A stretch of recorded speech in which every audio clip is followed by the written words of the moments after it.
Hello to everyone. It's time for me to record the next speaking practice video, and today is the first speaking practice video in in English language after the 2 weeks of Polish learning. Yes, and now I'm continue practice English. I'm switching back to the English, and that's why this video might be a little bit stiff in talking, but I will try my best to warm up my vocabulary, to warm up my English skills in order to talk not fluently, but at least understandably, correctly, and express my thoughts structurally. Yes, without um, without over talking. I asked as usual, I asked ChatGPT to prepare 10 questions. For me, the level from B2 to C1, and I also asked him to make it as close as possible to the IELTS speaking exam. So, let's try it and see what I'm capable of. The question number one. Why do you think some traditions survive for centuries while others disappear quickly? I think humanity as a humanity basically is a social organism which is enhanced and grow up, grow up and enhance itself, becomes more and more um, improved. Let's improved, sophisticated, scientific, and things like that. That's why some old traditions just um, naturally disappear. For example, some tradition that were bind to the medieval gods, for example, or to medieval um, rules or traditions how to behave. They are simply not actual right now, not actual in a mm, modern society. That's why these types of tradition just simply fade away during the process of um, grow and developing of the society, thanks to technologies as well, thanks to the educational institutes and things like that that helps us to teach ourselves, educate ourselves, and function as a society, uh, function as society more progressively that it used to be even 50 years old, even 100 years old. If we compare recent society to the past society, 100 years old society, we will see the huge difference between our centuries. So that's why some traditions just simply fade away because they are not relevant to the modern society, to the society enhancing. On the other hand, we have traditions that are survive. Um, some traditions like faith, like belief, like faith in one God, in a Jesus Christ. These traditions came from very, very late, even before medieval ages, and survive until the present moment and still continue to exist. And many people actually believe in a God. I'm one of them. In spite of the fact that I have education, my mind is mostly logically. My mind is logically constructed. I prefer logic, I prefer discussion, I prefer debate, but it's quite difficult to explain. I just feel, I just feel that this is true, and I don't even try to think about it. Of course, I thought about it. I discussed this question of a fate with my acquaintances, with friends. I watched a lot of videos on this topic, but the more adult I become, the more I understand and feel that this is true. This is true, and this works. This is true, and this is works, and that's why I I'm I am the one of the people who believe. I just simply know that something is there, and this is helping. When you need when you really need help. I can't. It's difficult to call. Just God helps. Yes, God helps when you really need help. God helps. This is the truth, and that's why I'm one of the people who believe. And this is an example of tradition that survive from many centuries, for many years. Probably I'm not the only one who, with the age, understands that there is something in it. Yes, despite of the all scientific knowledge and things like that, there is something in it, in a faith, in a belief that people need it, people use it, people become better thanks to the faith, and that's why this tradition um, continues. This is why this tradition is continuing to the present time. This is why it's still actual and present, because this is working and this helps. Okay, the next question. Do you think modern technology has improved the overall quality of communication between people? Yes, of course. Don't even need to think about this question much because thanks to the technology, thanks to the modern science, I can put up my phone at any moment and call to my mother, call to my grandmother, call basically anyone who I want to call if he has the same gadget, if they have the same gadget. Or I can write a message. I can actually communicate with the whole world just sitting at my home from any country, from any place where you have internet, mobile phone, or the computer. You can communicate with the whole world, and um, that helps. Yes, that's improved the quality of communication because this allowed communication to be. Yes, this allowed us to communicate with each other without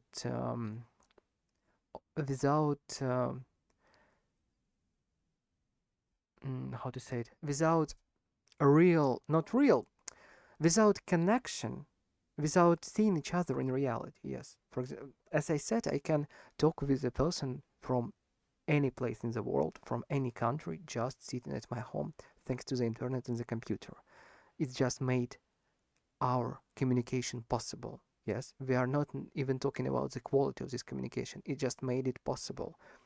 Before the technology, before the internet, it was just simply impossible to connect to the other person on the daily basis from another country. For example, you you you you will have to use you had to use post services and you had to write letters, and this all things took a lot of time. Now you can just take a message or make a call, and after a couple of seconds, you already communicate and you're already talking with the other person. And that's how technology modern, and that's how modern technology improves the overall quality of communication. It makes it possible. It made it possible through the long distances. The question number 3. What are the main reasons why people move from rural areas to larger cities? What rural? 1 minute, I need to Google world. Rural meaning. Rural means rural Rural. rural refers to countryside areas characterized by low population density, open spaces, and agricultural land located outside cities and towns. Okay, rural. I've got it. What is it? Density. Density. Density. It's the mass of substance per unit volume. 1 minute. Density meaning. I need to see it in my native language. Density is the number of people or things in a place in relation to the size of the place. I I think I've got it. I've got it. Yes, density. I 1 minute. I need to Google it in my native language in order to be sure. And yes, I've got it correctly. I've got it correctly. Density in Polish. Let's now check it in Polish. Gęstość. Dobra. Zrozumiał. Zrozumiałem. Tak. Okay, so let's back to English. We are not practicing Polish right now. So, what are the main reasons why people move from rural areas to large cities? As it's been said, in the rural areas there is not much population, and usually rural areas are suitable for agriculture,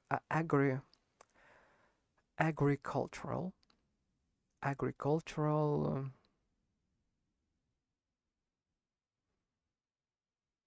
Business and work, and so um, basically if you stay at the rural area, you bind your life to um, field agricultural sphere of doing. Yes, so basically, if you want to choose something different for yourself, for example, be a doctor or just simply meeting new people, be in a more larger place with more people around, you should choose a larger city. Yes, because more people, more work opportunities, more educational institutes, just more variability to choose compared to the rural areas. And people who don't want to bind bind their life with a agricultural sphere, just choose agricultural sphere and professional field. Just choose to move to the larger cities in order to choose for them what they want to do. Yeah, uh, just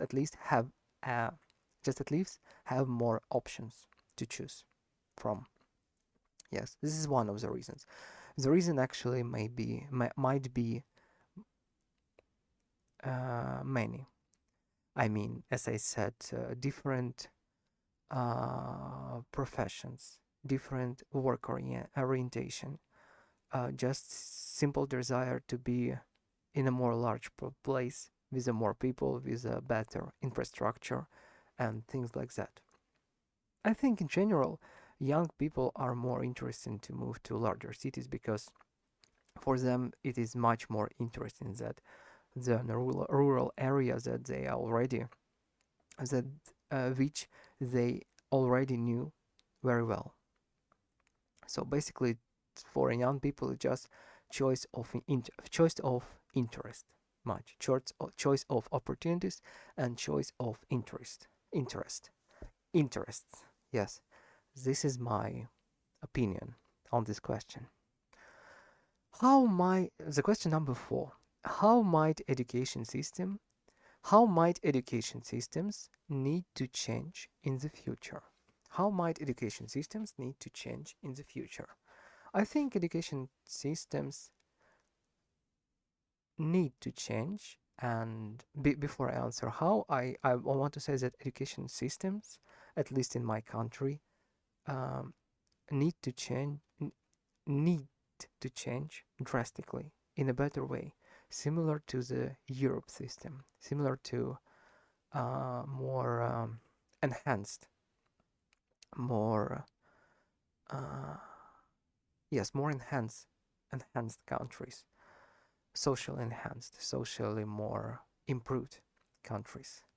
Because in my country there still functions old system of education, not very effective, not very individual, and usually the workers who work in the systems get very small salaries, which made all this system works imperfectly. And you know, I the low salaries is an invitation for low salaries is an low salaries is no are low salaries are invit, invit, invitation invitation.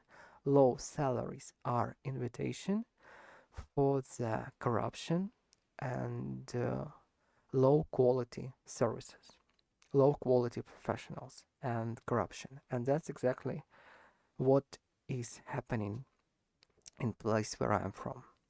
And I want it to change, and I want much more.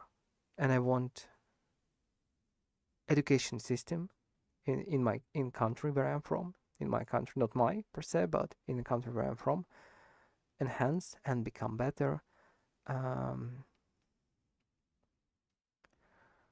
similar to the systems in Europe and more advanced countries. This is my opinion. What exactly I would like to change? I already said I would like to make education facilities and make education system in general the place where people would want to go to work, want to spend their life. No, what, yes, as I said, I want this system to attract people to go there and to provide their services. I mean, I want educational system in my country be prestigious, be very attractive for a person to work in. Because right now, this is very unattractive, very undesirable, and not much people want to bind their life with the profession of the teaching because they understand that there is a lot of work, small salary, and basically no benefits from them from for them in the future. That's why everything what I said is happening.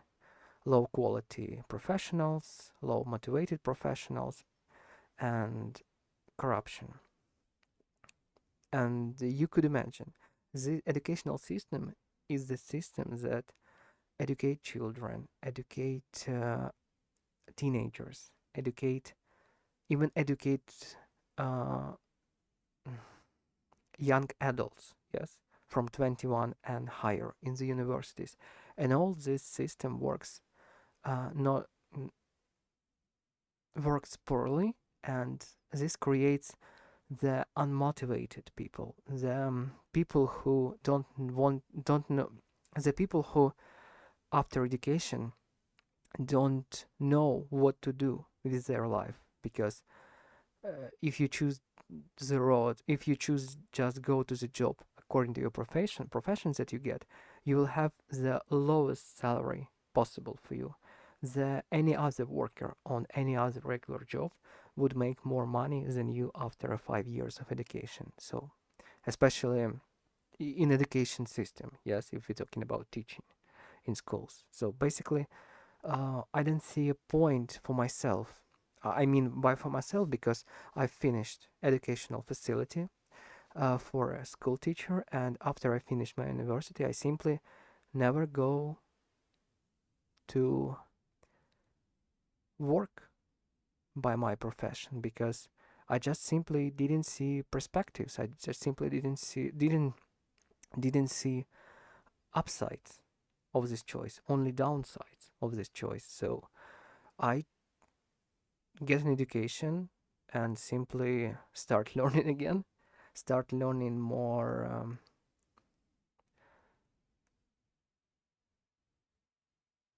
basically starting to learn new profession on my own already, just in order to get a normal salary and cover my basic human needs. Yes, so that's how educational system in our country works. It's incorrect, ineffective, and corrupted at some point, and it needs to be changed.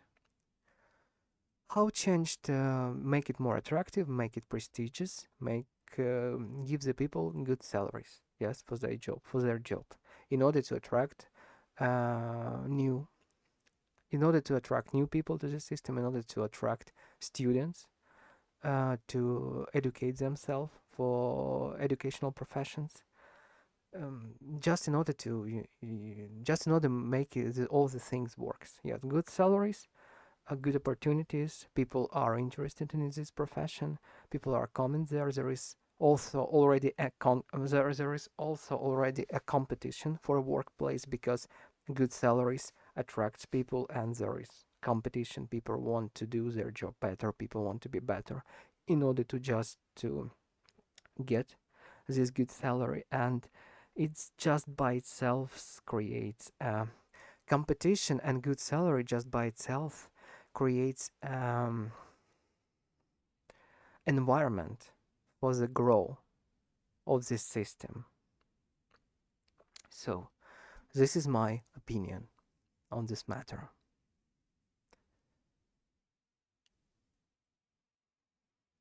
Next question. Why do some countries place more importance on academic success than others? I don't know. As I already said, in my country, unfortunately, mm, quite failed educational system, and in my country there is no value in academic success. There is, in general, I mean, there is no value in diploma. The only value that you can provide is your own skills, and you can learn many professions just by yourself and become a specialized in a field thanks to your own efforts and your self-education, especially in uh, technologies, in especially in artificial, not artificial,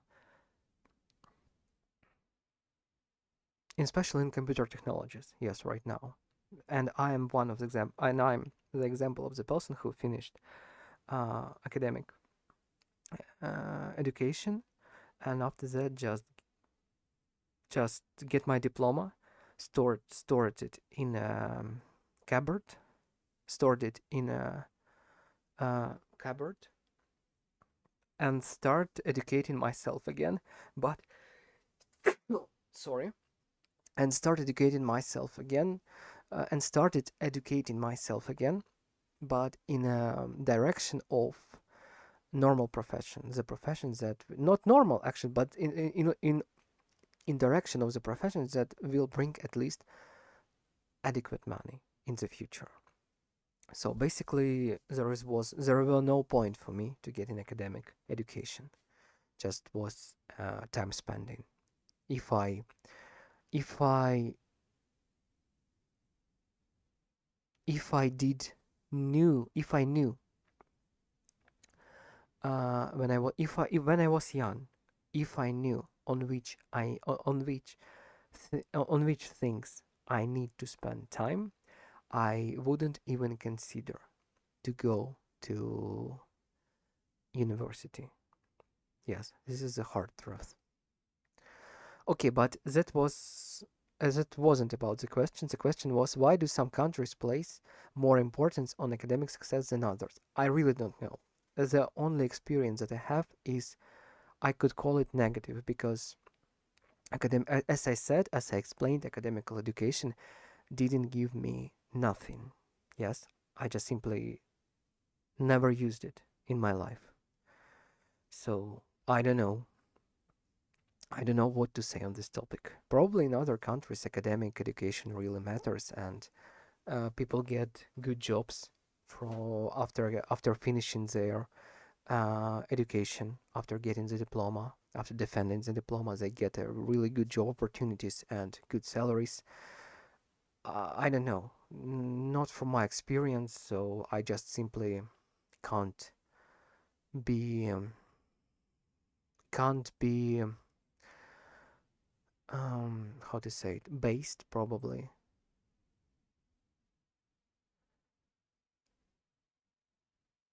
I can't be relevant on this topic because I simply didn't have any other experience than the negative. So this is my answer. Do you think people? Question number 6. Do you think public transportation should be free in large cities? Why or why not? Difficult question, really, because it's more about it's question from an economical perspective of view, and I'm not very strong in economics. Uh, let's just take as an example the Europe or America or other advanced countries. In my country, for example, now we have a free transportation, but who use it right now? Not very much people, because we are under some unpleasant condition. But not about that. I think we should be. I think we should try to copy other systems, other public social systems that works. And as I see in other countries, in Europe, in actually everywhere, in every enhanced advanced country, the public transportation isn't free. Is you should pay for the public transport, and I think this is how it should work. Yes. Sorry, I don't have much expertise in it. But basically, I can say that if you make the transport free, you fully pay for. I mean, you fully pay for this service from the government. Yes, from the government money. Yes. Of course, we get government money from our. Of course, we create government money from our taxes.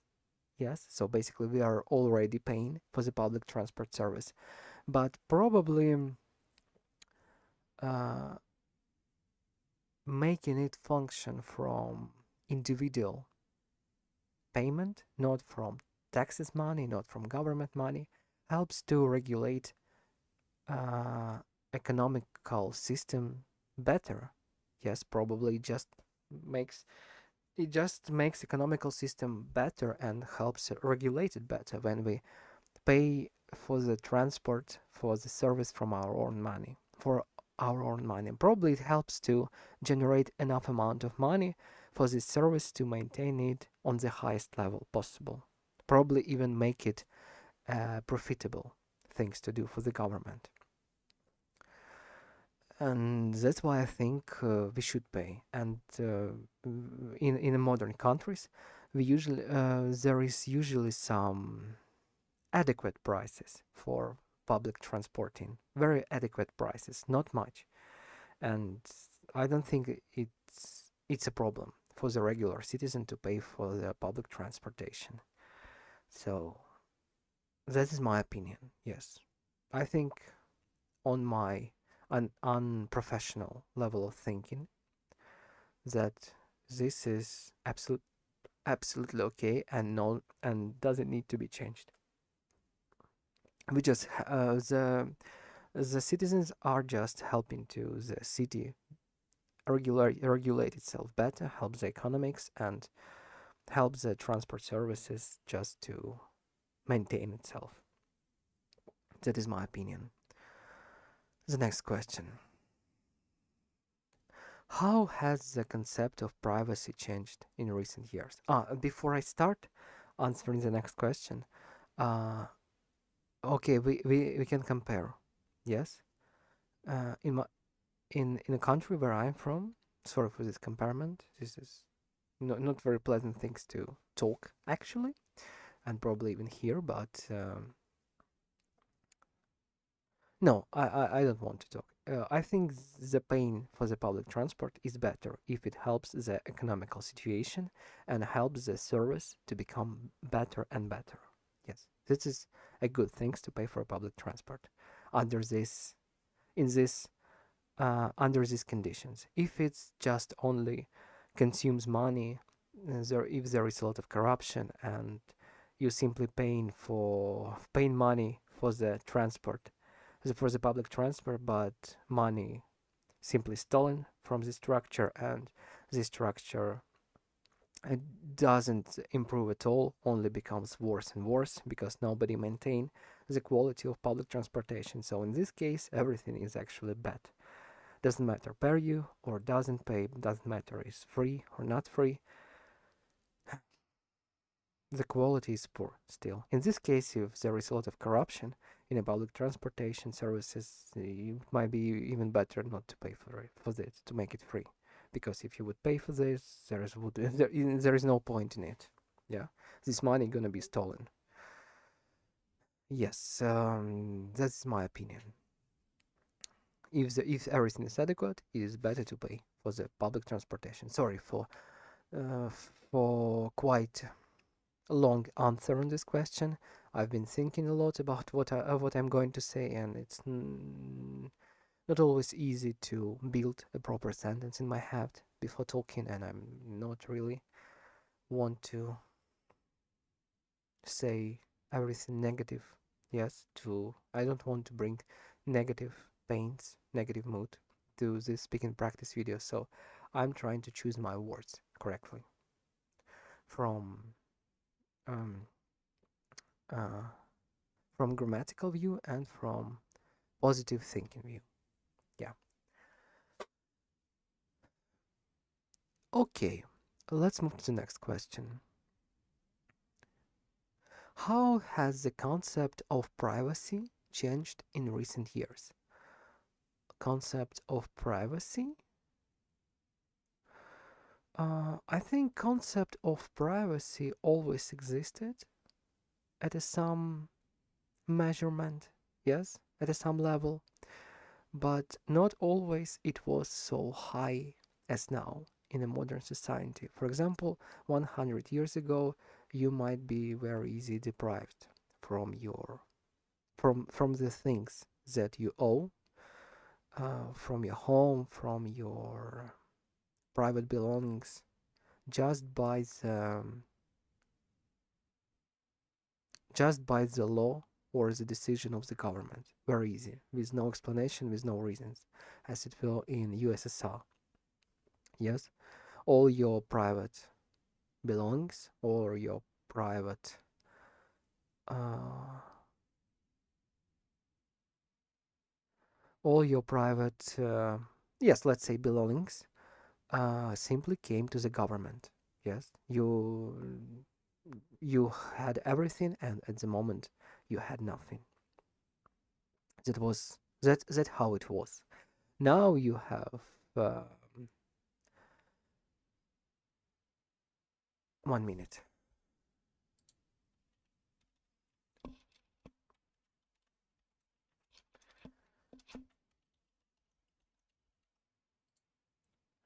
You have a court.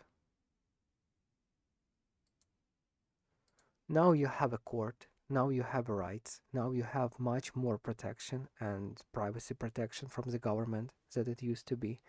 And yes, it changed. The concept of privacy changed. Now it's much more respected than it was in the recent years, than it used to be in the recent years. And I've already explained how exactly. Okay, and it even been much more worther, and it even be and it even been much more worse,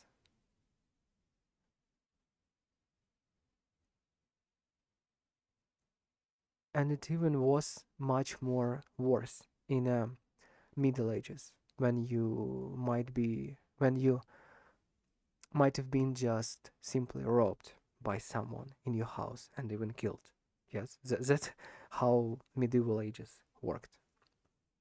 So basically, now you have more protection. You're right. You have your rights. You have protections. You have court.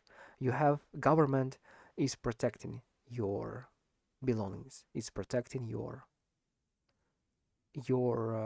right of privacy. Probably this question wasn't about that. Yes, probably it was about social media, privacy as a person. Yes, but I've already gave quite a long answer on this question, and uh, I can say that, of course, in a modern society, the privacy, the concept of privacy changed a little. Now we have video cameras, we have the government, we have we give more information to the government. It's much more easier to find someone right now. We have documents, we have passports, we have borders, we have security systems. Yes, privacy is changed. Yes, you can't become the ghost right now. Yes, you already left your prints, you already left your presence in a system. Yes, so but it has of course pros and cons. It has upsides and downsides.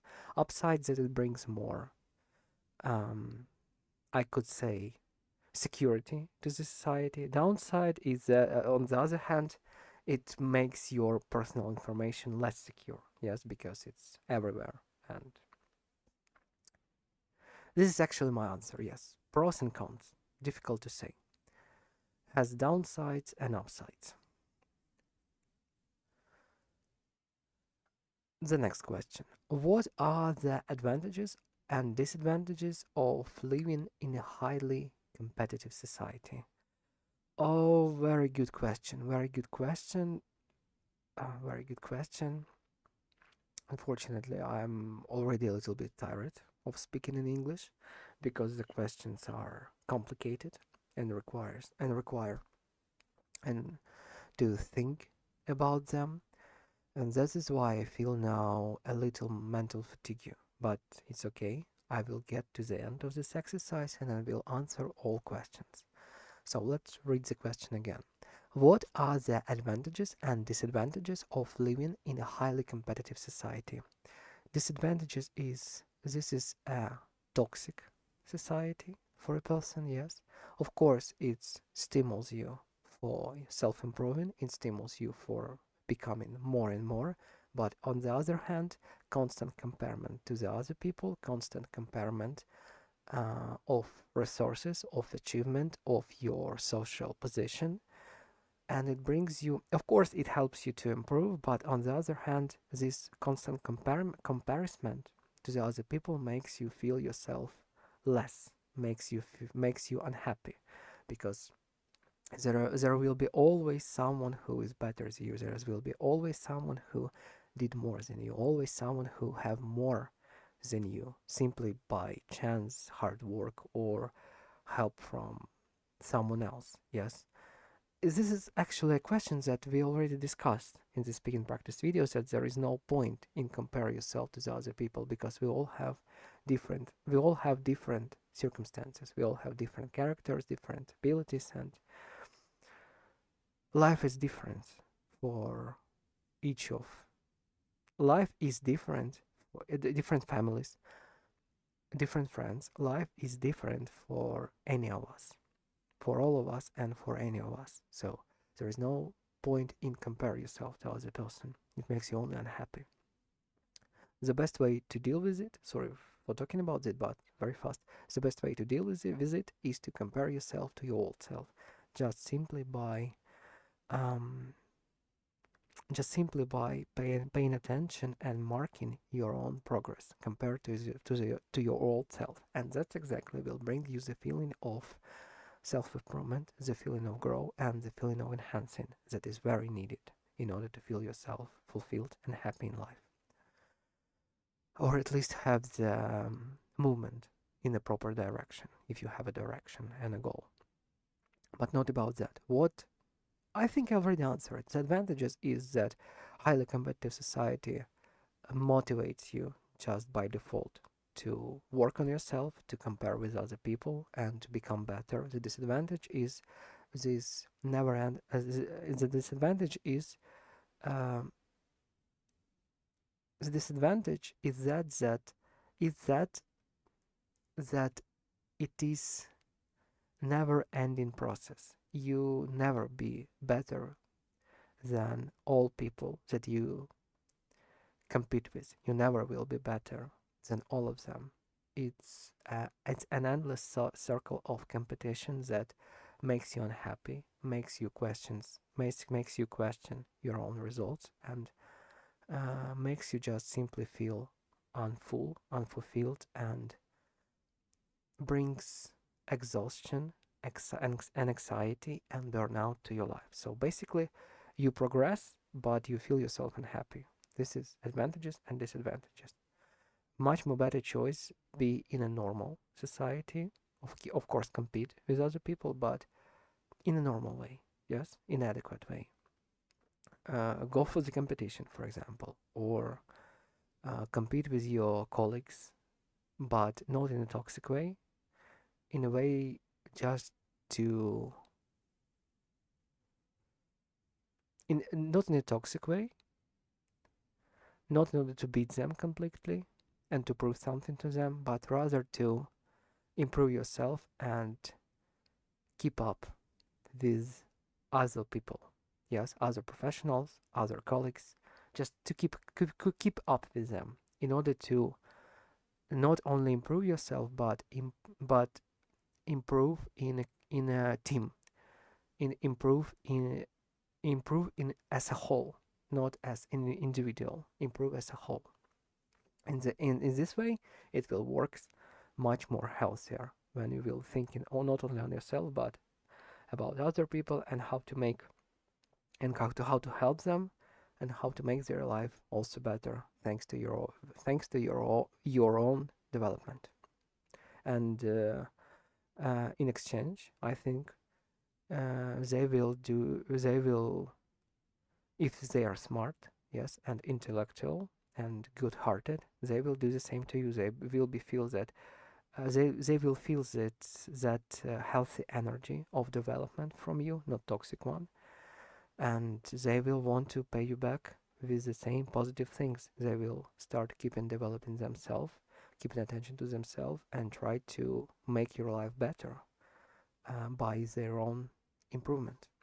Yes. We as humanity, we as human, we are not exist as an individuals. Of course, we are individuals, but the the society, the all things that we have now exist only thanks to our ability to cooperate. Yes, everything that we build it, everything that we have, everything that now exists, and everything that we will achieve in the future, only thanks to our ability to cooperate with each other, to work in a team, work as a big organism, as a large group of professionals that helps each other. And this is the healthy way to approach a competition. Let's call it competition. To approach this is not gonna call it competition. Let's call it this is the only healthy way to approach an improvement process. Yes, not for yourself, but for not only for yourself, but for all of them, in order to make all of them better. The next question: if governments invested more money in if governments invested more money in environment,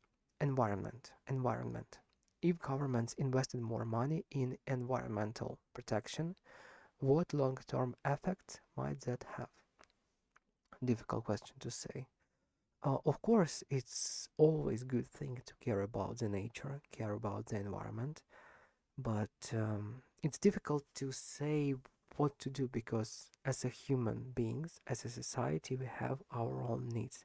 We have materials, we have resources, and in order to maintain our existing in a society form, we need to get these resources, and this is a very complicated and difficult process. It's a lot of factors in it: economics, population factor, um, international politic, resources, um, barter, not barter, but uh, how we call it. Sorry, I need to Google.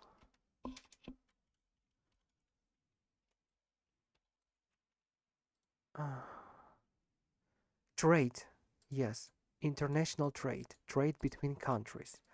Uh, I mean, to get the proper resources. It's a very complicated and difficult, and it's a very complicated and difficult process to pull out. Yes, to maintain. So I don't have much expertise to answer this question properly. Of course, as I said, it is a good thing to care about environment. It is a good thing to not how to call it. Uh, Recycle. It's a good thing to recycle some materials. It's a good thing to recycle plastic to help us to keep ocean waters clean, to help to reduce pollution of the environment. Of course, it's a good thing to do, but it's all complicated and requires a gradual, very smart and efficient approach. Yes, precise approach. Yes. So difficult to say. We have to do I think we as I think the government, we as a society, we have to do what is possible in our position, what is possible from us to do to care about the environment as much as possible, and on the other hand, continue to get in resources, continue to produce things, and to continue to enhance our existing as a society. But also we need to care very, very tenderly, very precisely and tenderly and lovingly about the environment, because we still and animals, not still, but we actually a biological organism, and we just simply can't live, can't survive, and can't exist in toxic, I mean biologically toxic environment to us, toxic hostile environment to us. We just simply wouldn't survive as an organism, as a biological organism, and that's why we should always keep in mind that progress is very good, but we exist only thanks to the environmental factors, environmental conditions. For example, like if the temperature on the Earth will suddenly will fall off under 100 degrees, all all life on the Earth, all life on the Earth will cease to exist, including us. Or if the heat become over 100, uh, if the heat of the sun become over 100 uh, Celsius, over 100 degrees by Celsius, all life on the planet, including us, going to extinct. And we need, and what I'm talking about is that we, because of it, because of that, we are very dependent on the environment, of the environmental on the environmental conditions to exist.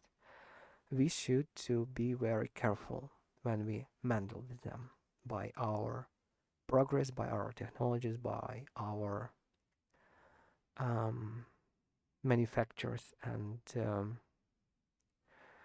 yes, by our manufacturers and products. Yes. Okay, and the last question for the speaking practice is question number 10. So, do you think people today are more informed about global issues than previous generations, or just more exposed to information? In general, people are more exposed to information, but it doesn't not reduce, but it doesn't contradict the fact that thanks to the thanks to the thanks to this point that we are more exposed, we're also more informed about global issues, because it's not contradictory. It's actually two things that are worked together. We are more exposed to the information. It means that it's much more easier for government or from other educational structure to give us the information that we need. For example, Discovery Channel usually creates some educational scientific shows that um, give information to the people about their environment, about the global issues and things like that. And for example, if we have some global issue right now, right, or global, how to say, or uh, not biological, or nature, or if we, and for example, also in Japan is usually used if there is a tsunami or other nature danger, other nature, not thing, but other natural vocabulary. I need more words to know. If there is some natural catastrophe becoming closer or will go on, the government of the Japan usually usually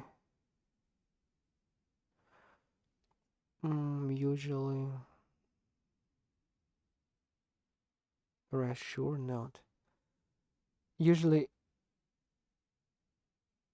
provide people with information what to do and when it might happen.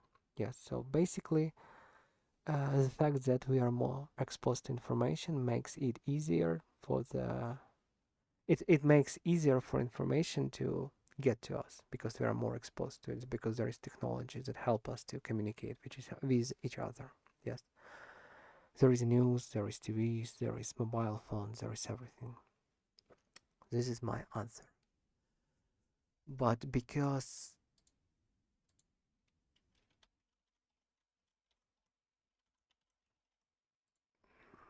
warn, yes, warn, notify, prevent, warn.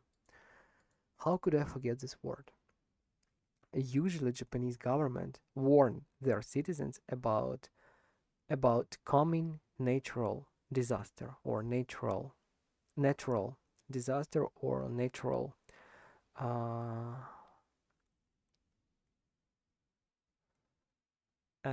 danger like tsunami or hurricanes, things like that. And the same is about in and the same applies to information about global issues. Thanks to the news, thanks to the radio, uh, thanks to the thanks to the uh, thanks to the ability to provide thanks to the media. Yes, thanks to the media, people can be informed actually about anything. Yes, because everyone has a phone, everyone has a messenger, everyone has a Facebook, everyone has a TV. So there is a lot of ways to inform people about everything, and this includes global issues.